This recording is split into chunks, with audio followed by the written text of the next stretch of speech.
A Muslim businessman in Arlington, Texas, gives money to Greg Abbott. He gives money to Dan Patrick. Then in 2025, his name appears somewhere completely different. Zohran Mamdani.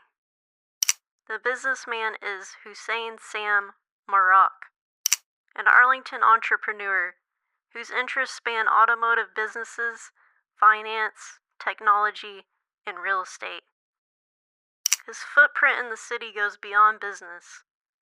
In 2020, his company announced a $550,000 contribution to the Arlington Museum of Art, enough to help retire the museum's mortgage. Then on June 26, 2025, New York City campaign finance records show Mahrouq contributing $2,100 directly to Mamdani's mayoral campaign. That contribution wasn't enormous. What mattered was what came next. Within months, Mahrouq was putting hundreds of thousands of dollars into a new national political operation. And he wasn't alone. Following the money outward leads to three other major donors: Omer Hasan, Mohammad, Javed, and Tariq, Ahmed. Before they became major political financiers, all three came through the same Silicon Valley company, AppLovin. A 2021 SEC filing names all three among AppLovin's selling stockholders around the company's public market debut.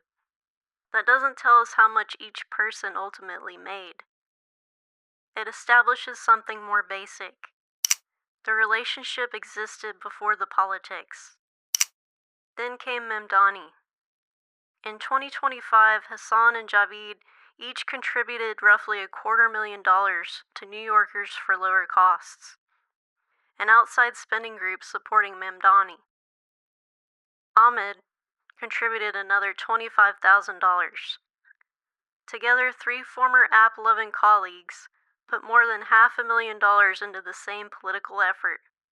Ahmed, described at the time as a first political donor amid a broader wave of Muslim political giving, called the moment the infancy of something to come. Within months, something did. In early 2026, a new federal super PAC appeared, American Priorities. And suddenly the checks became much larger. Javed contributed more than $1 million. Hassan approximately $1 million. Ahmed $500,000.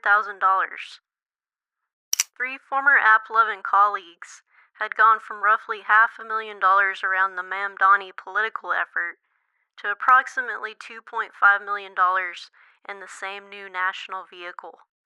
And Mahrouq joined them. The money didn't just continue, it scaled. But money alone doesn't create political power. It needs machinery. And that machinery was already there. One of the clearest connective figures is Hannah Fertig. Her political career runs through Bernie Sanders' organizing, Abdul El Sayed's 2018 campaign, Sanders again in 2020, Justice, Democrats, and Progressive Independent expenditure work. By 2026, Fertig was operating within American Priorities. The donors didn't need to build a political machine from scratch. They were plugging new capital to an existing one. Experienced operators already knew how to identify candidates, buy media, and run outside spending. The new donor class supplied the scale. And that's where the architecture becomes visible. These donors don't fit neatly into one political party. Some have backed Republicans. Others have backed progressive Democrats. What seems to connect them more consistently is the issue set, especially APAC, Israel, Palestine, and U.S. foreign policy. That helps explain why this network doesn't map cleanly onto traditional party lines. Even when individual donors like Mahrouq have supported politicians as different as Abbott and Mamdani. On one side, technology wealth, and Texas business money. On another, advocacy networks focused on Israel and Palestine. And on the third, an experienced progressive campaign machine. Those systems existed separately. Then they began connecting. American Priorities may matter less as a standalone PAC than as the junction box between them. New capital enters one side, political machinery sits on the other, and the money can now move from one race to another.